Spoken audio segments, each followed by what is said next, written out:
Ladies and gentlemen, Hell 22 back in the headquarters here with Mermaider. Tonight we have Sam Locke, the Australian finger wizard, here for an interview. So, Sam, first and foremost, we want to thank you for the opportunity to do this interview. We really appreciate your time and your efforts. That's all right, guys. Thank you very much for having me. I really appreciate your kind words with the review that you guys did for my EP. It was amazing. I've never had such a positive response to my music. When you were growing up and getting into music, who were some of your major influences? What bands influenced your style, and what led you to the metal genre? Major influences. I guess when I really started getting into music, I was probably around 10 years old. I've been playing piano for a little while, and then I did a little bit of drums, and then I moved on to guitar, and that sort of stuck with me. And so a lot of like your average solo guitarists that everyone seems to be into, like Satriani and Vi and all that.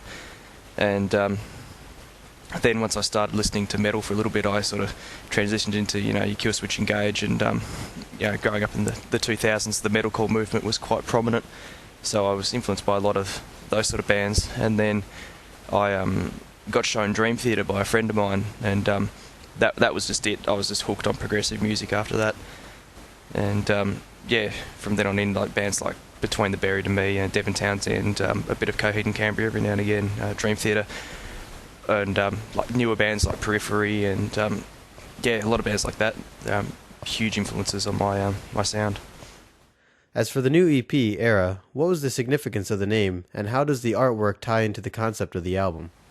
Now, the significance of the name and the concept is like all the songs were written about a certain era in my life, so that's where the name comes from. And I think it was like late 2010, early 2011 was when like the songs were written, and the things that were going on in life then were what really influenced the music. The EP is completely self-produced, with all music being performed by you. What live instruments did you play, and what was the drum situation like? In terms of production, I played all of the guitars myself, all of the bass, and some of the synth was played by me as well. But drums were programmed in a program called Guitar Pro. I am a drummer, but I don't have access to a kit, nor do I really have the skills to consistently pull off the stuff that I like to write. So I prefer to program drums. I use Superior Drummer and a couple of Stephen Slate plugins to get my drum sound. I'm constantly building on that. It's really good to play with and be able to experiment with different sounds and whatnot. We're always interested in the writing and recording process for a one-man project. How long did it take from idea to finished EP to write, record, and release Era? It took me probably 6 months in total to write and then edit and record and produce, etc. The EP. I started more casually in late 2010, and then I realised I wanted to be serious about it.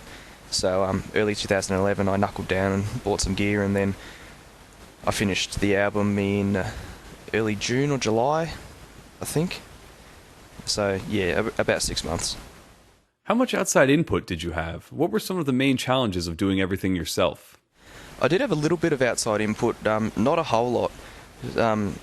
Generally what I would do is I would record songs, and to test the mixes out, I would take them around to my various friends' houses and play it on their stereo systems. And a lot of my friends are really, really good musicians, so I would get sort of ideas off them. But in terms of the songwriting, that was mostly me, but outside input tend to relate to sort of the mix of the songs. And like, for example, I've got a couple of friends who are really good drummers, and they would be like, you could probably bring the snare up in this section here, or little things like that. That said, have you ever considered adding additional members to the project in the interest of touring or playing live shows? I have indeed considered adding additional members, but I guess the whole point of this project is just my ideas, and to be able to sort of get them recorded and get them out of my head. If I wanted to do something with someone else, I feel I would just start a band at this point. I want to keep this project to just my stuff. It's a good outlet for me.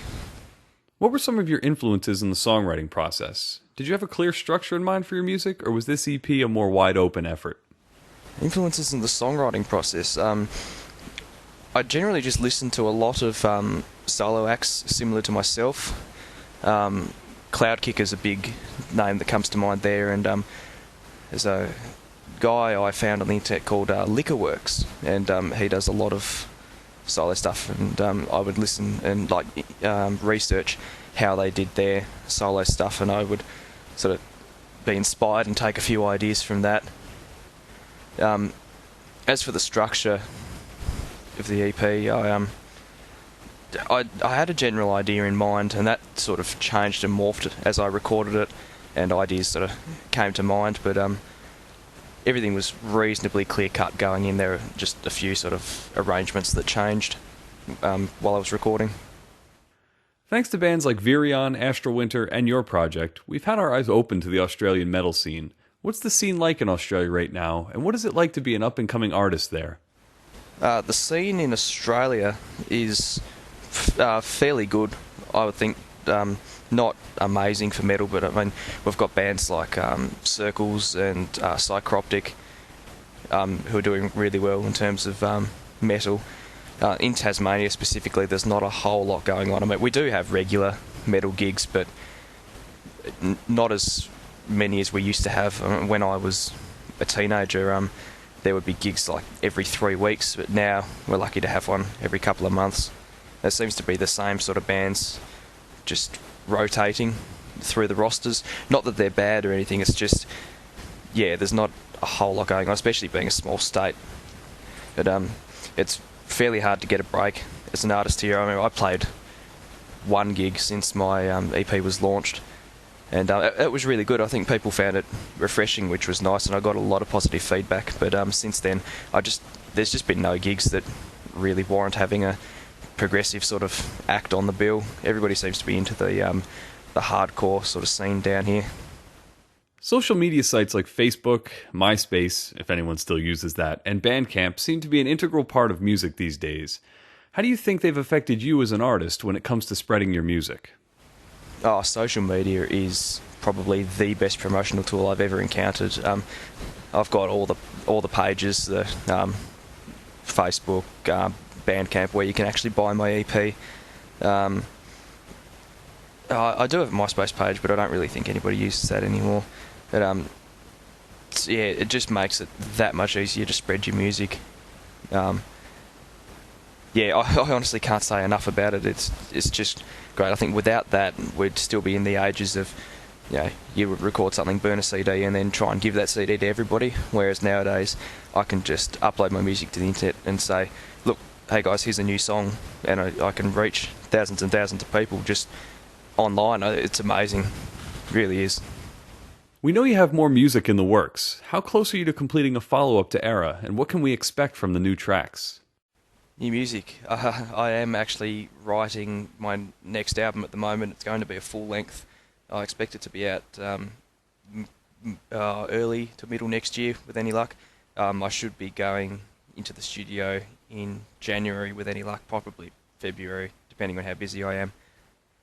If anybody wants to hear some new music, if you jump on my Soundcloud page, I'll get the guys to chuck a link up on here. But there's a new song on there called Crossing the Barrier, which is going to be on my next album. So that should give you an idea of where I'm heading musically. It's still similar to the stuff in Era, like it's the solo, progressive, very melodic kind of thing. But I feel the writing on this next album is going to be a lot more mature and a lot more thought out. I noticed the songs are a lot longer, and a lot of the ideas there seem to be a lot more fleshed out than before. It's not so rushed. So with one EP under your belt and more on the way, what does the future hold for Sam Locke? Where do you go from here? Where do I go from here? Just trying to get the word out, pretty much. Like Sorrow Eternal's been amazing in doing my review, and that's helped get the word out there quite a lot. Obviously going to start working on my new album. I have a video clip on the way, which should be organised probably around the same time I'll be recording the next album. I've organised that with some local guys in Launceston. It's going to be pretty sweet, I reckon, so keep your eyes and ears peeled for that. Other than that, I'll just be working on my next album. Thanks again for taking the time to answer our questions. We're really looking forward to new songs, new albums, and more, and we're certainly not alone in that. That's all right, guys. Thank you very much for having me on your program. This has been really great. This is actually my first interview. You can probably tell I'm a bit nervous, but I'm definitely looking forward to getting more stuff out there, and I'm sure you guys will be one of the first to know. Thank you very much.